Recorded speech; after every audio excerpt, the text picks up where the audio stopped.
जागतिक महिला दिनाचे औचित्य साधून नवी मुंबई महानगरपालिकेच्या वतीने एका विशेष कार्यक्रमात बोलताना नवी मुंबईच्या महापौर सुजाता पाटील यांनी महिलांचे आर्थिक सक्षमीकरण म्हणजेच खऱ्या अर्थाने स्त्री सक्षमीकरण असल्याचे सांगितले।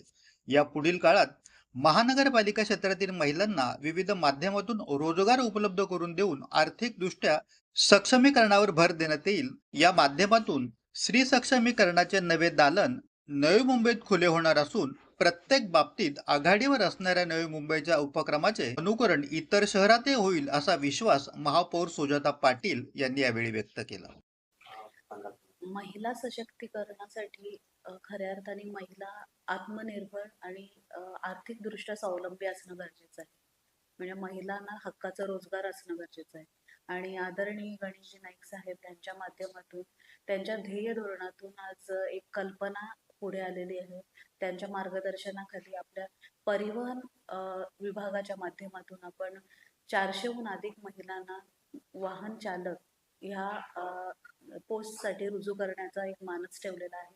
यासाठी लागणारं प्रशिक्षण समाज विकास आपल्या विभागाच्या नवी मुंबईच्या विभागातील समाज विकास विभागाच्या माध्यमातून त्यांना प्रशिक्षण दिलं जाईल वाहन चालकासाठी आणि प्रशिक्षणाअंती त्या महिलांना आपण वाहन चालक म्हणून रुजू करणार आहोत। ह्यासाठी 3 वर्ष नवी मुंबईतलं वास्तव्य आणि इतर अटी ह्या बेसिसवर आपण घेणार आहोत आणि प्रामुख्याने महिला बचत गटातील महिलांना ही संधी आपण देणार। अल्पावधीतच लोकप्रिय झालेला भारताचा बुलंद आवाज आपला Bharat channel subscribe, share, like आणि कमेंट्स करायला विसरू नका।